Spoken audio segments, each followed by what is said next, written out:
Ladies and gentlemen, welcome once again to another mock draft. This is 4.0. This week I'm actually going to try to squeeze in 2 drafts. It was kind of a last-minute decision by me, but I started getting a little depressed as I'm doing these community mock drafts. It's like, wait a minute, why? I want to do mocks.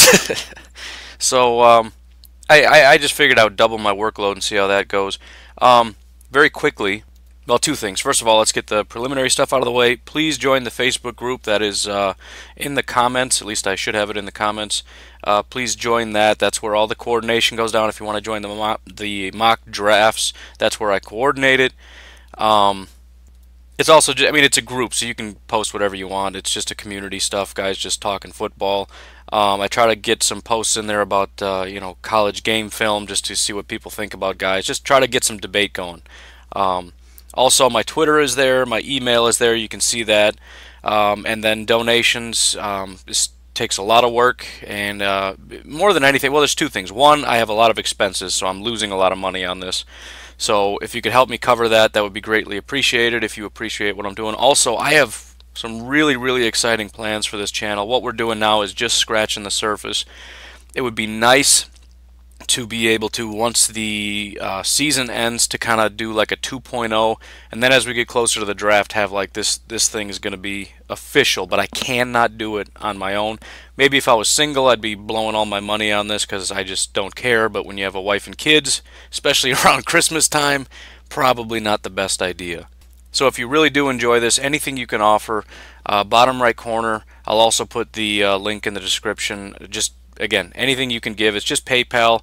I don't want to do the pay-for-play Patreon thing. I want to be as accessible as I can be, so you have full access as it is. It's strictly, if you want to give, if you appreciate what I'm doing, please consider that. But in terms of this mock right here, for those of you that don't know, that haven't seen a lot of my videos, and some of you that do see my videos, but you act as though you don't hear anything I'm saying, these aren't exactly my picks. They're kind of my best pick, but I always try to tweak something a little bit to try to change up the different players for different teams, just to kind of try to keep it different. I don't want to pick the same players for the same team. So if you hate the pick, I'm sorry, but I'm going to keep switching it up. This week what I tried to do is going to be quarterback heavy, which is to say we've heard a lot of different names as potential first-round guys. I know a lot of them are not going to be first-round guys.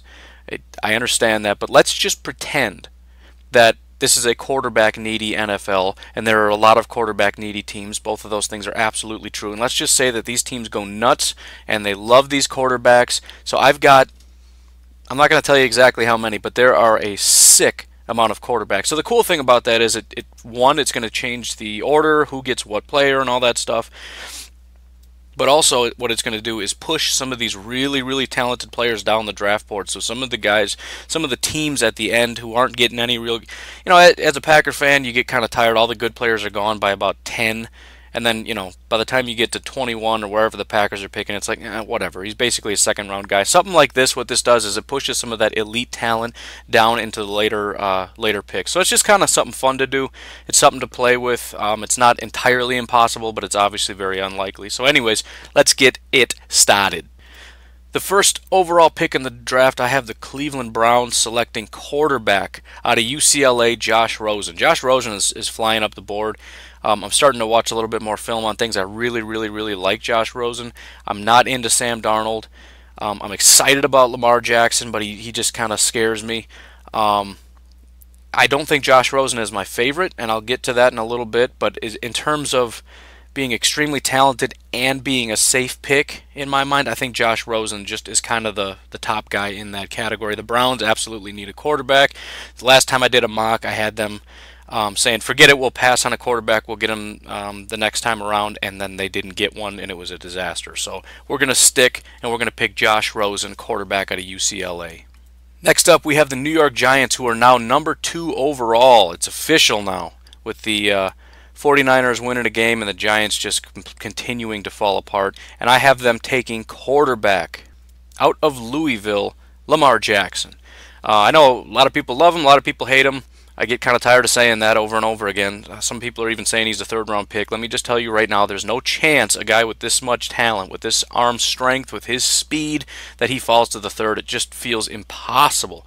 And for some reason, the Giants just kind of make sense. I said it before.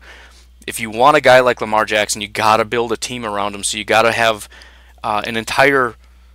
You basically need a team that's in ashes, so that you can get a quarterback like this and just rebuild everything around them. And I also saw, I don't know, I barely ever watch these football shows because these guys just make fools of themselves, but one of the guys on there was talking about the Giants, and he was saying something to the effect of, if the Giants are going to draft a new quarterback, they need to get somebody with some elite talent to compensate for all the deficiencies on offense. And immediately, what does your mind go to?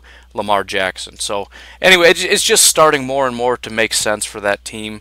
You couple that with all the weapons that they have, and it gets to be a little bit scary. Next up, we have the first trade of the evening. Like I said, this is a quarterback feeding frenzy, so teams are going absolutely nuts. In the last mock draft I did, I had the 49ers trading back. I got the idea from the comment section. I thought it was a really good idea having the 49ers trade back, and instantly everybody hated it. But I actually really like it. I think it makes sense, but I'm not going to have them trade back this far. In this case, I have the Arizona Cardinals looking to leapfrog the Denver Broncos. They know the Broncos want a quarterback, and the Cardinals need one really badly. 49ers got a ton of offers for the same reason, but I think the Cardinals made the most sense for them.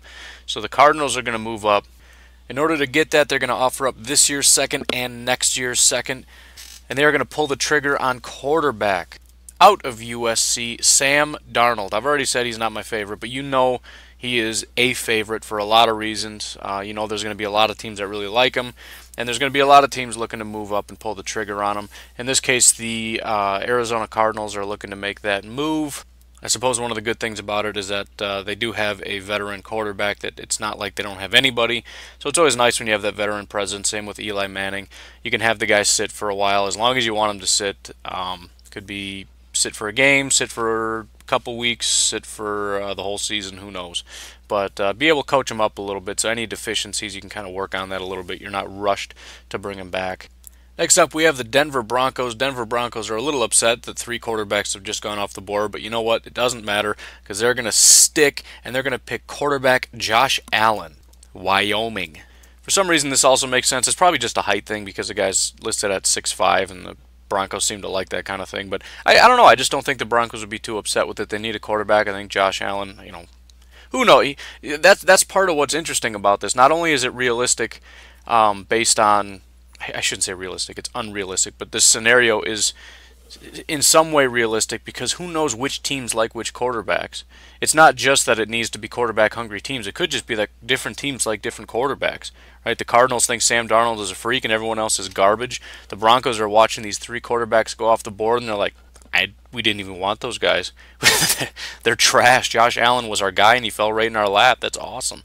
So who knows? Make up your own fantasy scenario about why this is happening. It doesn't really matter, I suppose. But in this case, the Denver Broncos are going to get, once again, quarterback Josh Allen out of Wyoming. Next up, we have the Indianapolis Colts. And the Colts, I did have them last time taking a quarterback. It roused up some frustration. I think to some extent it makes sense. But this is going to be the first team to not take a quarterback. They got Saquon Barkley falling all the way to them, so they're going to go ahead and pull the trigger.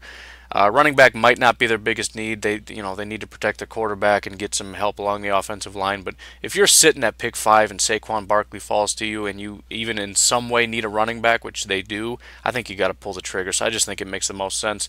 I got the Indianapolis Colts taking Saquon Barkley, running back, Penn State.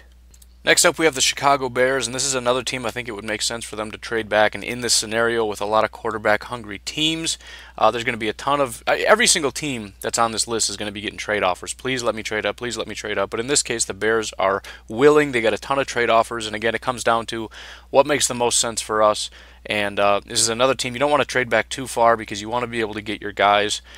So in this case, the Bears are going to trade with the Cincinnati Bengals, and they're going to go from pick 6 back to pick 13. The Bengals moving obviously from 13 to pick 6. They're going to offer up a second-round pick in order to do so, and they're going to take quarterback Baker Mayfield. When I was trying to think which team makes the most sense, there's a bunch of teams kind of in that range.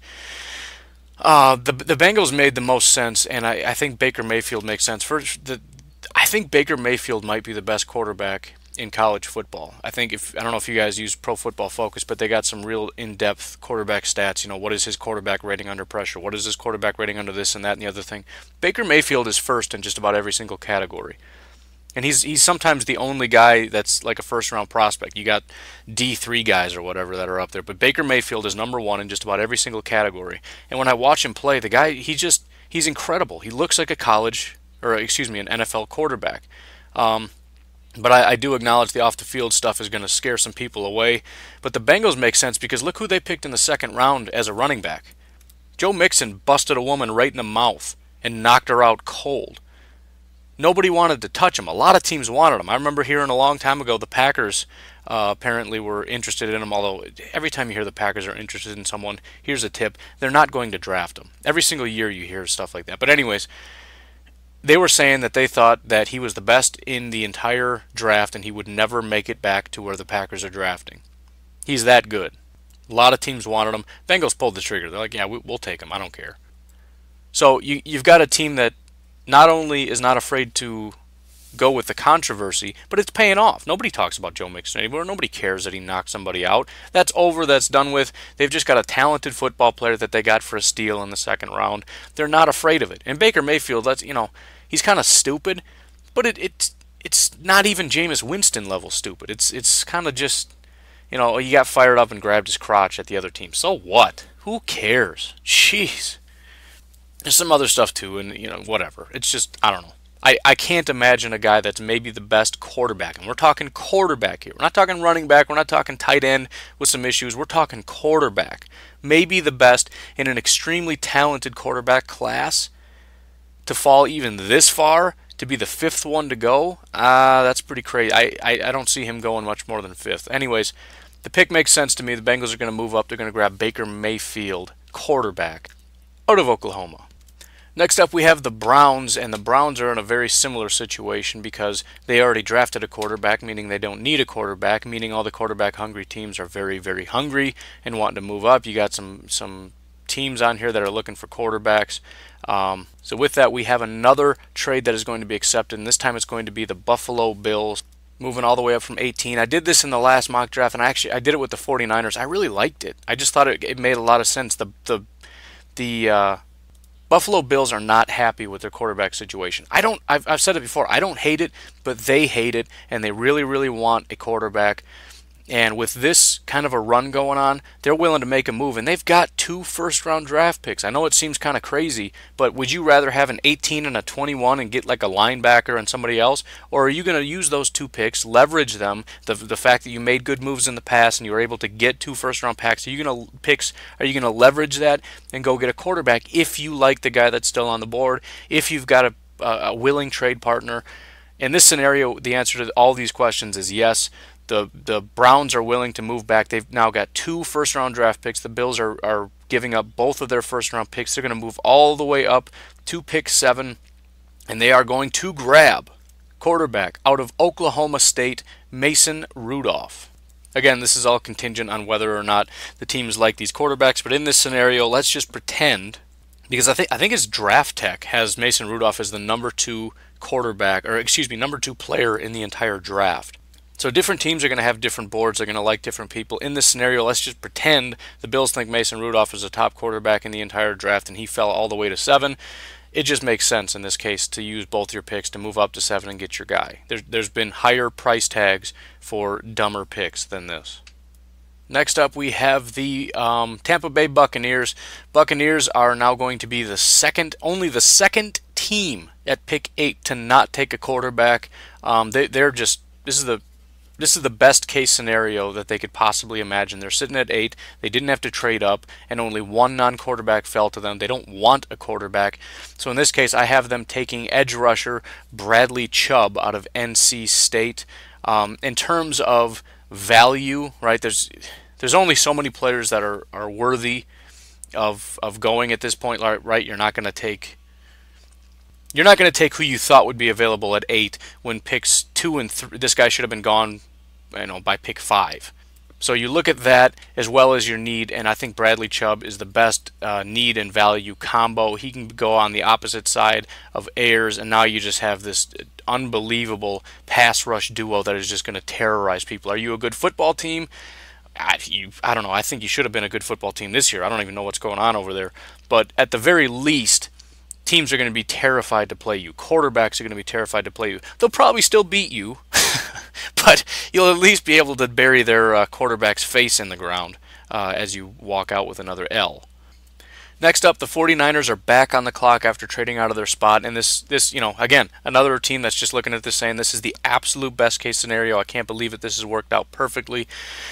They're back at pick 9, and they got the guy they wanted anyways, on top of picking up 2 second-round picks. The 49ers are going to add guard out of Notre Dame, Quenton Nelson. And if you want to know my diatribe about guards, listen to some of my older videos. I think guards' value is increasing day to day. I think the fact that Quenton Nelson is the best offensive lineman in this draft class is becoming more and more solidified every single day. I think it is a huge need for the 49ers, so I think it's a good value. I think it's a great need for this team. You've got a new young quarterback that you need to protect. I just can't imagine a better pick at pick 9 than Quenton Nelson, and you traded back to get this guy and picked up 2 second-round picks this year, and next year you get one. I think it's a great pick. If you hate it, comment, let me know. I just think it makes a lot of sense.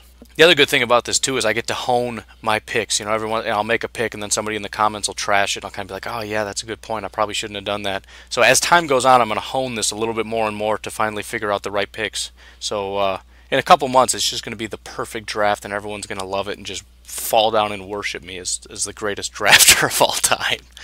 Next up, we have the New York Jets. The Jets are a team that definitely needs a quarterback. There was a little bit of a debate on the last video whether or not they should take a quarterback. One of the Jets fans saying that they actually like their quarterback, and it makes sense. He's playing good football. But then the follow-up comment was, the guy is 39 years old, and I think he's actually 38, but it really doesn't matter.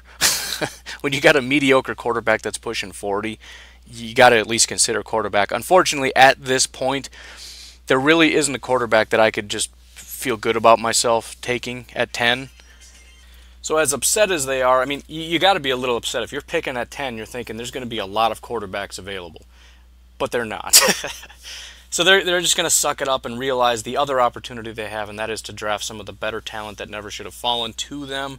In this case, they need a lot of offensive line help. I know they're better talented players. Maybe this is a little bit of a reach, but at 10, you're starting to get into that offensive tackle range where you got some good value there. That's another one where there's a lot of teams that need tackles, and there's a lot of tackles, and which one is the best is kind of up in the air. But in this case, I did my best to try to aggregate the big boards, and I have the Jets taking offensive tackle out of Texas, Connor Williams. Bottom line, if you're going to force me to stick with McCown, we're going to do everything we can to protect him. That's basically the philosophy we're going with. Fine, we're going to ride it out. We're going to give him the best line, the best everything we can. We're going to build around this guy, and we're just going to make it work. That's it. Maybe we'll get lucky and somebody will fall into the second round, which that's not going to happen. Next up, we have the Washington Redskins. It's another team that I'm getting kind of tired of picking the same thing for them. You got to mix it up once in a while. But whatever. What makes the most sense in my mind, for this team is to go ahead and draft wide receiver Courtland Sutton out of SMU. This is a position that's getting shaken up. It used to be Ridley that was the top guy, and that was just sort of hands down. Now every time I have him drafting Ridley, everybody just trashes it. They hate Ridley. Courtland Sutton has risen to the top, and he's pretty established. It doesn't really matter where you go. Everyone's saying Courtland Sutton is the guy, and he makes sense for the Redskins too. The Redskins do have some tall wide receivers, but they need a wide receiver one. From what I've read about Courtland Sutton and from what I've seen from him, he's just sort of the big body guy. He's not as talented as like a Julio Jones, but he's sort of like maybe like a Dez Bryant, a taller Dez, just a guy that's just going to muscle the ball away. He's not going to get much separation, but just throw it to me anyways. I'm going to be the one that comes down with it. Maybe Mike Evans, I don't know, whatever. Bottom line is this team needs some wide receiver help, and I think they get it. They get the best wide receiver in the entire draft. He fell to them. They probably expected him to fall either way, but in this case, they're drafting where they wanted to draft. They were hopeful that Courtland Sutton would fall to him so that they didn't have to move around the draft board, and he fell right to him. I think it's just a comfortable pick. Next up at pick 12, we have the Miami Dolphins. As I've mentioned before, the Dolphins need a little bit of everything. It's not entirely true. They do have some talent, but any and all talent that they have is hurt and sitting on the bench somewhere. But I think at this particular pick, what I like the most is to take offensive tackle out of Notre Dame, Mike McGlinchey. I think Jawan James is a pretty talented guy. He should be able to come back next year healthy and be able to play some good football for this team. It's another team that needs a quarterback, but I'm still not quite comfortable going that route. As many things as you need, there's really no reason to reach here. So I just think offensive tackle to go opposite Jawan James. I think it makes a lot of sense. And let's not forget, look at what the Dallas Cowboys did. As the legend goes, Mr. Jerry Jones was looking to get Johnny Manziel, and his son ripped the card right out of his hands. I don't know if that's true, but the bottom line is that completely changed the franchise. They went on from there, at a later date, getting Dak Prescott, and not only that, but it was the offensive line that really built that place. And what they ended up drafting in lieu of their quarterback that Jerry Jones wanted, Johnny Manziel, they got a offensive lineman, a very, very good one. So bottom line is, look, offensive line, if you have a good one, you're going to go far. If you don't, you're not going anywhere, right? It doesn't make any sense drafting a quarterback that's just going to get obliterated behind your terrible offensive line. Go build this awesome offensive line. Nobody's going to like the pick because it's not sexy, but it doesn't matter. You need to have it. If you have a good offensive line, it's going to help the run, it's going to help the pass, and last I checked, an offense is pretty much just running and passing. So with that, the Dolphins select Mike McGlinchey, offensive tackle. Next up, we got the Bears back on the clock. They're a little upset because Courtland Sutton went 2 picks before him, but that's all right because the de facto number 2, the guy that everybody else is talking about next to Courtland Sutton, no, it's not Mr. Ridley out of Alabama. It is James Washington, wide receiver out of Oklahoma State. He's a 6-foot flat, 200-pound dude. Washington is, looking at his stats and his speed and everything, he's just boring. But the fact of the matter is this guy is polished. He plays bigger than his size. He plays faster than his size. He's got good footwork. He's just a good wide receiver. He's polished. He's ready. I think that's a good pick for the Bears. Anybody named, anybody with a WR next to his name is going to be a good pick for the Bears. They need every kind of wide receiver that you can find. But just a good, steady, polished, route-running wide receiver. Somebody that their quarterback Mitch Trubisky can just rely on consistently to get separation, to make the catch. He's got real soft hands, just a reliable target to complement the run game and consistently move the ball down the field. That's what the Bears need, and I think this is a pretty good pick. James Washington, wide receiver out of Oklahoma State. Next up, we got the Chargers, and at this point, the second round of quarterbacks are starting to look a little bit better. It might be a reach, but the Chargers don't care. They need their next guy. They are going to pick quarterback. Out of Northwestern, Clayton Thorson. It might seem like a little bit of a reach, but let's face it, we don't know what's going to happen. The way that these things move up and down, look at what happened with Trubisky last year. Nobody at this time of the year thought Trubisky was going to go as early as he did. Clayton Thorson's kind of, I don't know why, every time you bring him up, that's kind of the thing that's talked about is could he be the next Trubisky? I don't know. Doesn't matter. Bottom line is the Chargers need a quarterback, and I think Clayton Thorson is probably the next one available. It's entirely possible he ends up being a first-round prospect. In this case, that's exactly what he is. Chargers take quarterback Clayton Thorson out of Northwestern. Next up, we have the Dallas Cowboys. Not an unfamiliar pick for them, but I have them taking offensive tackle Orlando Brown. I'm pretty steady on this. I think the Cowboys need to get back to having that dominant offensive line. I think that was when they were at their best. I think that's when they'll be at their best. They need to get back to that. They're allowing that offensive line to slowly fall apart. I think it's important, and I think it's wise to try to refill these pieces and get some more guys that are going to be around for a long, long time. Orlando Brown is a talented tackle. We've had quite a few go already, but again, the order in which they go is completely up in the air. Who's the best? Who's whatever. So in this case, the Cowboys see Orlando Brown as maybe the best offensive tackle in the draft, and he fell to them, and they need him, so they take him. Next up, we have the Oakland Raiders, and I have the Oakland Raiders selecting Christian Wilkins out of Clemson. I mentioned it before, Wilkins has spent time in the top 10.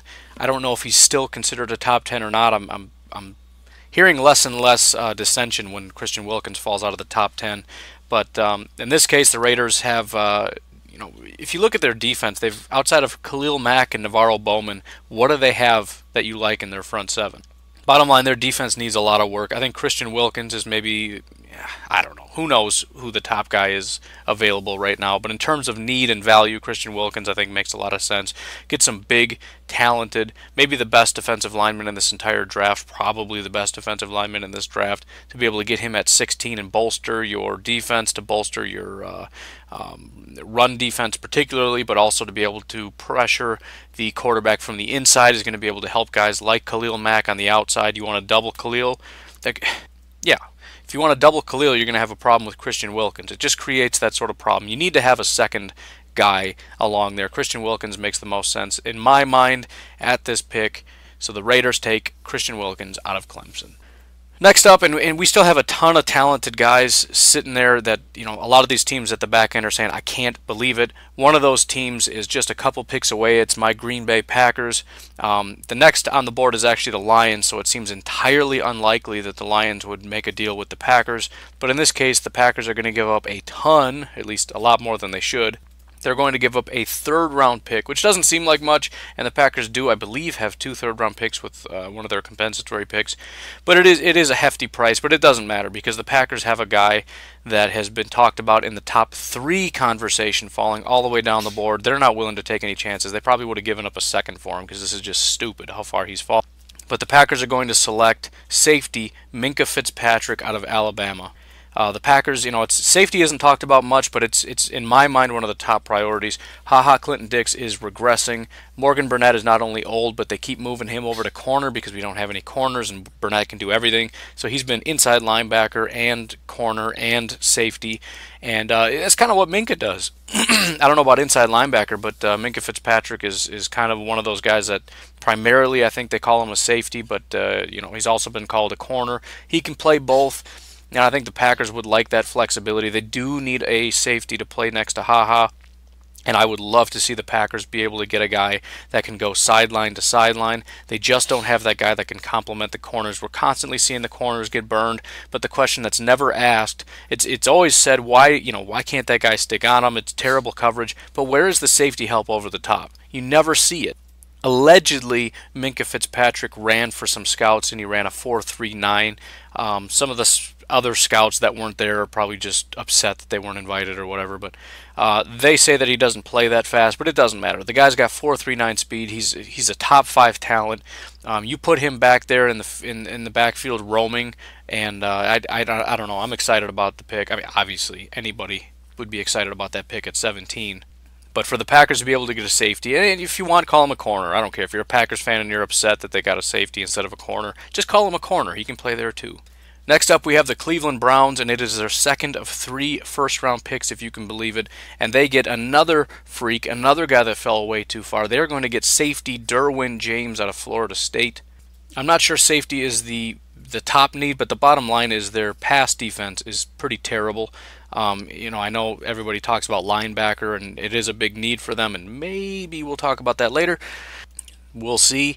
But bottom line is their run defense is real good. Their pass defense is garbage. They just got a brand new quarterback. They have a decent offensive line. I mean, they have the pieces to be a decent team. To be able to get a guy like Derwin James, who is just a monster in the backfield. He's just a big and violent football player. I really love watching him play. That's going to help your pass defense. It's also going to help your run defense because he's most likely going to be playing strong safety the way he plays. So you got a new quarterback. You have a decent offensive line. You're helping to bolster your pass defense. You're getting those pieces. I'm just saying. And in terms of value, I mean, this is just ridiculous to have him at 18. I think it's awesome. Way to go, Browns. Next up, we have the Detroit Lions, who are back on the clock.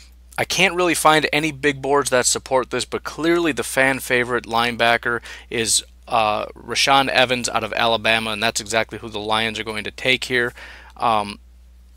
As best as I can find, Rashaan Evans is like the 3rd best linebacker, but it's pretty unanimous along the chat boards and all that stuff, and in my mock draft group, Rashaan Evans seems to be everybody's favorite. So you know what?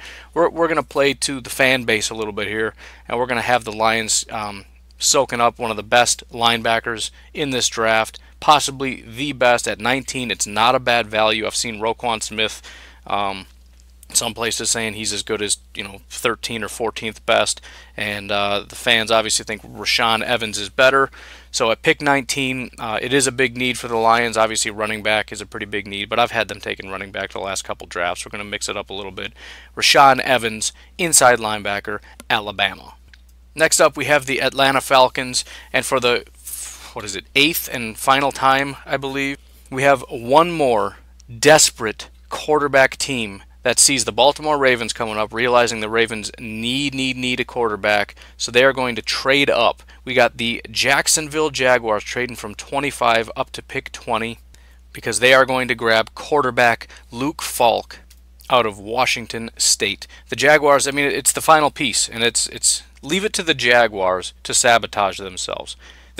They're finally building a decent team, and all they need to do is tank one more year, get a great quarterback, and you officially have a good team. And no, the one time that there's a good quarterback draft and everything's going right, what do the Jaguars do? They go on a win streak and end up drafting at the end of the first round. They just leave it to the Jaguars to consistently sabotage themselves. But bottom line is, they've got one more piece of the puzzle. We know they're willing to throw money at stuff. They've built this defense through free agency primarily. They have one more link in this chain before they're a good football team, in my opinion anyways, and they're going to just, presumably they love Luke Falk in this situation. They're willing to pay whatever it takes to move up. They're going to get quarterback Luke Falk out of Washington State.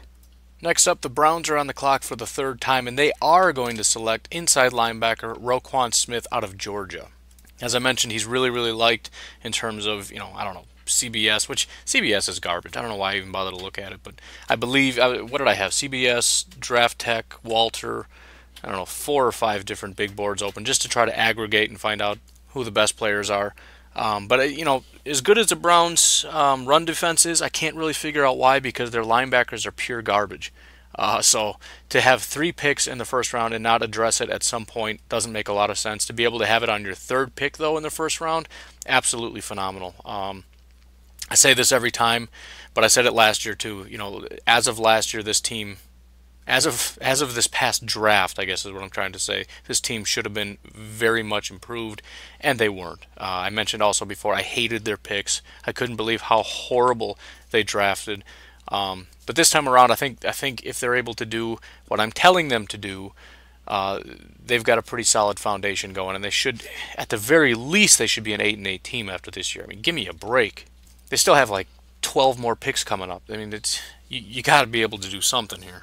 Next up, we have the Baltimore Ravens picking at pick 22, and as upset as they are about not having a quarterback, how could you even be upset because of all the talent that's fallen down? They are going to take 3-4 outside linebacker, pass rusher, Arden Key, LSU. Walter Football still has him, Walter Cherepinski, whatever, has him as like the 3rd best football player in the entire draft. I know he's fallen down the boards quite a bit, but at this pick, at pick 22, for a 3-4 team that could use another pass rusher, to have Arden Key fall all the way down to you, I mean, you got to understand, this guy has better stats than Myles Garrett had. This guy is a very similar player to Myles Garrett. I mean, he's a very good athletic football player. There might be a couple red flags, but at 22, I mean, there's no way I could pass him up. Zero chance. Not going to happen. Arden Key to the Baltimore Ravens at pick 22. Done deal. Next up, we have the Seattle Seahawks. Seattle Seahawks have also been hurt a little bit by the other run that's gone on that I didn't really mention because it wasn't intentional. But the run on offensive tackles has hurt them quite a bit. But also, they could use a guard. They need offensive line help, bottom line. But I think there's a bunch of offensive tackles similar to quarterback that could go in the first round, and as we're seeing in this particular draft, that is the case. But I have them taking offensive tackle Jamarco Jones out of Ohio State. I mean, bottom line is Seattle Seahawks need offensive line. That's been the bottom line for quite a while now. They've tried a lot of things, and it's just not working. And you got to just keep trying. It's similar to like a team that doesn't have a quarterback. Well, we've tried a bunch of... You got to keep trying. That's the bottom line. So... depending on who they like at offensive tackle, Jamarco Jones, I've seen a lot of high regard for, depending on which draft board you're looking at. I think it makes the most sense of anyone else that I can tell. I mean, picking anyone that isn't an offensive lineman for the Seattle Seahawks is just an abomination. So Seattle Seahawks selecting Jamarco Jones out of Ohio State. Next up, we have the Carolina Panthers, and the Carolina Panthers are going to be the first team to select cornerback, and I have them taking cornerback Ken Webster out of Ole Miss. Now, I got to be honest, I don't know anything about Ken Webster other than the fact that a lot of people really like him. I cannot find film on him anywhere. The only video I can find on him is some gruesome leg injury where he busted his knee. But bottom line is, Walter has him as his number one guy. A bunch of guys in my draft group really think he's a top guy. I don't know if they're watching Ole Miss football games or what, but they really like him. So I'm going to, again, stick with the fan base and have the Carolina Panthers, who do need a corner, by the way, selecting cornerback Ken Webster. Next up, the Atlanta Falcons are back on the board, and I have them also taking cornerback, this time Tavares McFadden out of Florida State. Falcons have a lot of good pieces going. I don't know why their team is falling apart as much as they are. They're a better team than they're playing, but the bottom line is every team needs some pieces, and I think in terms of value and in terms of need, they could definitely use an upgrade at corner. Tavares McFadden, corner's another one that's kind of up in the air. A lot of these are up in the air, I guess. There's nothing other than wide receiver. There isn't a whole lot that's really established in terms of who's better than who. But Tavares McFadden has certainly been in the first round conversation. At the end of the first round, I think it's hard to argue against him being a good value here. So in terms of, again, need and value, the Falcons, I think, get a good pick here with Tavares McFadden. Next up, we have the Tennessee Titans, and I have them taking outside linebacker Harold Landry. Landry playing for Boston College. He's as high as like top 5 pick, depending on which big board you're looking at. He's a smaller guy, but certainly going to be one of those pass rush specialists. At least that's kind of the impression I get. In a 3-4 defense, he's too light to be sort of a defensive end, but he's going to be an effective pass rusher, which is what the Titans need. They need help getting some pressure on the quarterback. That's exactly what this guy's going to do. He's going to be an outside linebacker. He's going to be a kind of guy that's just, you unleash him after the quarterback. Hopefully he's going to be good enough against the run so that you don't have to rotate him in and out or anything like that. But at the very least, you got a guy in 3rd and long, you just unleash the dogs and just have him go get the quarterback. It's not a ringing endorsement from my end, but I personally have my concerns about his size. And I don't even know that it's funny, you look at one website and they say the guy is 220 pounds, you look at another website, they say he's 260. It's amazing. Do they have a scale at this college, and can we just have them read it to us so we write down what his weight is? How is there so much of a disparity in the guy's height and weight and speed and everything else? It's ridiculous. It's like they're doing this on purpose.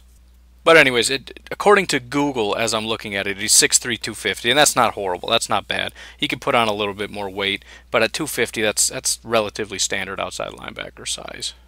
Next up, we have the LA Rams, and the Rams are another team that needs some pass rush help. They are another 3-4 team. These teams are kind of stacked here, and they're going to take Clelin Ferrell out of Clemson.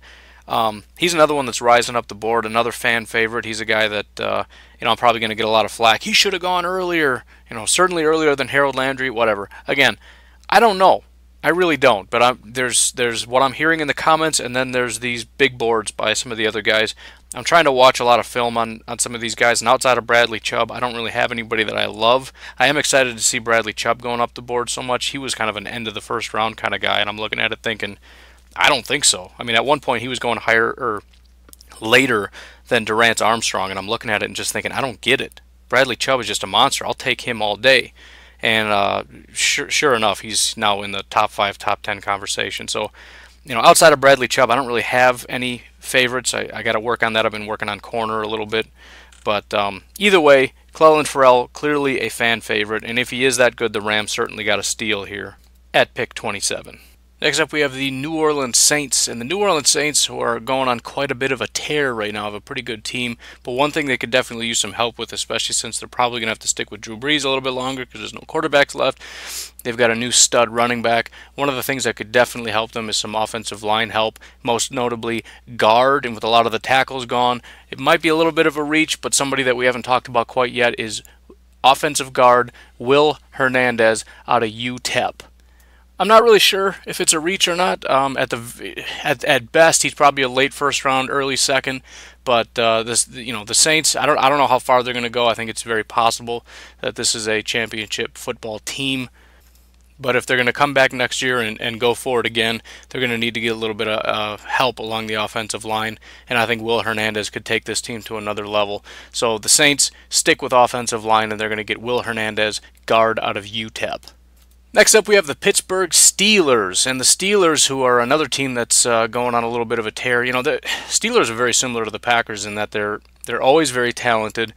They're always a playoff team. They're always a Super Bowl contender, but they can't just seem to get over the hump.